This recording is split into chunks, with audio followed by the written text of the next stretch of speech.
미성년자가 외할머니의 빚을 그대로 떠안고 결국에는 신용불량자까지 된 사례가 있었습니다. 최근 5년간 85명의 미성년자가 개인 판산 신고를 했대요. 거의 대부분이 상속에 의한 빚이에요. 피해를 당하는 그 아이 미성년자 입장에서는 인생이 망하는 거잖아요, 전체가.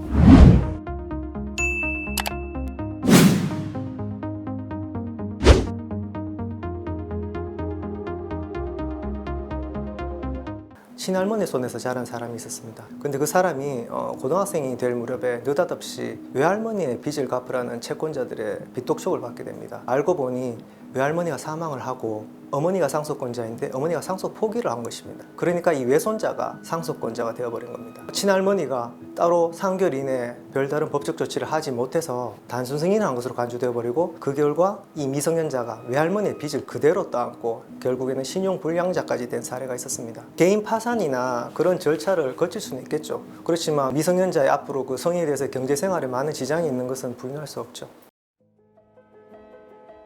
현행법상 상속순위는 1순위가 직계비속, 2순위가 직계존속, 3순위가 형제자매, 4순위가 사촌 이내의 친족 이렇게 규정되어 있습니다. 그런데 여기서 그 직계비속이라는 개념에는 단순히 자녀뿐만 아니라 손자, 증손자까지 모두 포함하는 개념입니다. 예를 들어 할아버지, 아버지, 손자 이렇게 3대가 있을 경우에 할아버지가 사망하시고 아버지가 상속 포기를 하셔버리면 손자가 1순위 상속권자가 되는 것입니다. 상속인은 피상속인의 채무 정도에 따라 세 가지 선택을 할 수 있습니다. 단순 승인은 피상속인의 상속 재산뿐만 아니라 상속 채무까지 그대로 승계를 하는 것이고, 한정 승인은 피상속인의 상속 재산 범위 내에서만 피상속인의 상속 채무에 대한 책임을 부담하는 것입니다. 상속 포기라는 것은 아예 처음부터 상속인의 지위에서 벗어난다는 것을 의미합니다. 그런데 여기서 한정 승인이나 상속 포기를 선택할 수 있는 기간이 제한되어 있습니다. 상속 개시 있음을 안날로부터 3개월 이렇게 되어 있는데요. 여기서 상속 개시 있음을 안날이라는 것은 쉽게 말해서 피상속인이 사망했다는 것을 안날 이런 의미입니다. 근데 만약에 이 3개월의 기간을 그냥 도과시켜 버리면 단순 승인을 한 것으로 간주되어 버립니다.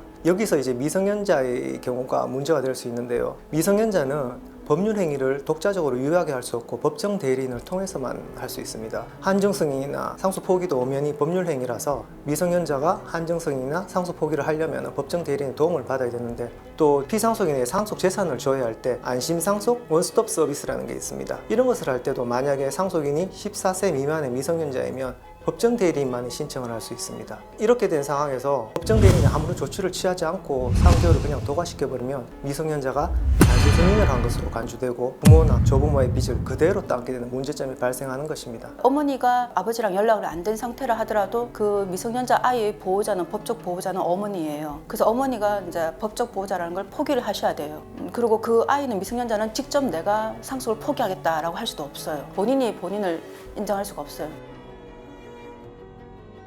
울산시가 광역단체이기 때문에 우리가 법률적으로 개정을 한다거나 이런 건 할 수가 없어요. 저희들이 할 수 있는 거는 법적으로 구제할 수 있는 방법이 있다라는 것을 시민들에게 홍보를 하는 거죠. 대홍보를 해서 피해를 당하는 그 아이 미성년자 입장에서는 인생이 망하는 거잖아요, 전체가. 아직 성인이 되지 않았는데 파산 신고를 해야 되고, 파산 신고를 하고 나면 금융권에서 구제할 수 있는 방법이 되게 없어요. 많이 없고, 그때부터 그 빚을 갚아야지만 끝나니까.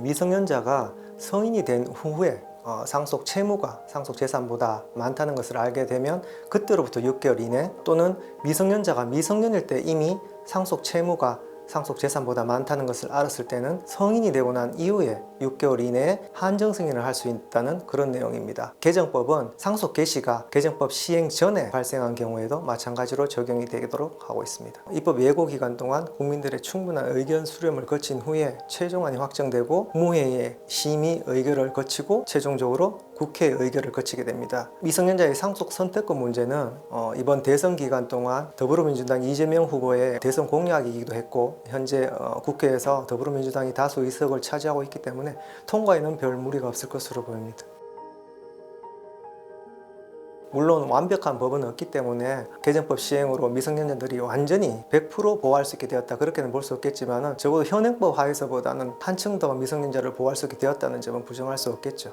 미성년자의 경우는 좀 더 다르니까 상황이 성인이 되어서 인지한 후에 다시 6개월이 주어지니까 기회가 좀 더 많아진 거죠. 6개월 동안 해결해야 될 일이 사실은 되게 많아요. 아주 이게 그냥 상속 포기를 한다 이런 개념이 아니거든요. 한정승인도 마찬가지고 그 6개월 동안에 구조할 수는 폭넓어지긴 했지만 여전히 그 아이는 빚을 상속받거나 포기하거나 뭔가를 선택해야 된다는 거고, 그래서 가장 좋은 방법은 뭐냐면요, 한정 승인을 받아야 돼요. 본인이 받고 난 다음에 빚을 정리를 하고 청산을 해줘야 돼요. 그럼 자기 선에서 끝나는 거거든요. 그 아들이든 또는 2순위든 3순위든 안 넘어가고 본인 선에서 끝내주는 거, 이걸 가장 많이 홍보를 해줘야 되지 않을까. 그래서 그 아이들을 중심적으로 법안을 만들어줬으면 좋겠다. 빌려준 채권자도 보호를 해야 되는 건 맞는 법이지만 이제 그런 건 다른 좀 방법으로